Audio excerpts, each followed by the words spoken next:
What is the end game with the property management business and the real estate investing? How do we marry the two together? To give you a little insight on my thinking is to go back to content that I've been consuming over the last few years. Giving a shout out to Eric Spofford, who's a great entrepreneur, as well as Alex Hormozy. And Eric Spofford is genius because he built his treatment center business in the real estate that he owned in a separate entity.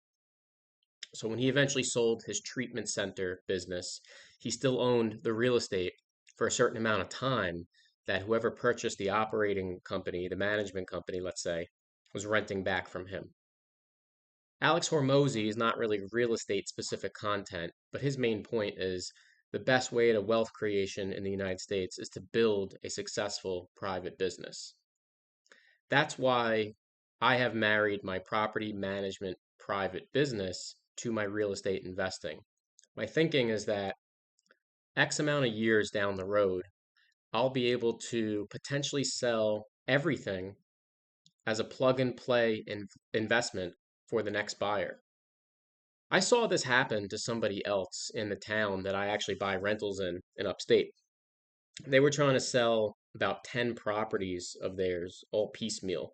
One here, one there, one here, one there. This one's nice, so it sold really fast. This one needs some work. It's not as attractive. He had to cut the price. It takes a long time to sell 10 different properties, 10 different condition reports, all these different tenants that you have to wrangle together. It's going to be a process to sell piecemeal.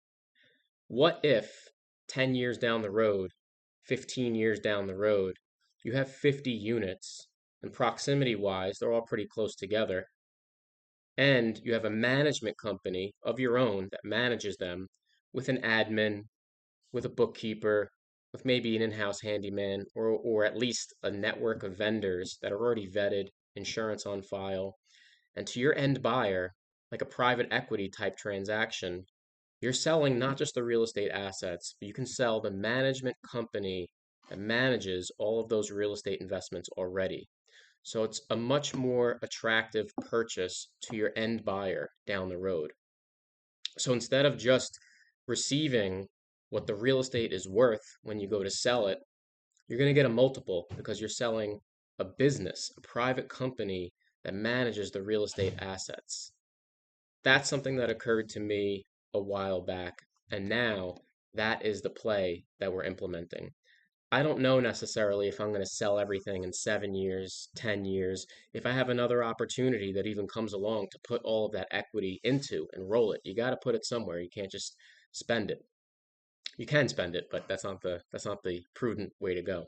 The point is that I think I think that's the best path for me personally to to transition into my next phase of life 10 years out. And sure, 10 years, there's a lot of things that can change. I mean, I could be completely wrong. Maybe I don't get the multiple that I'm describing.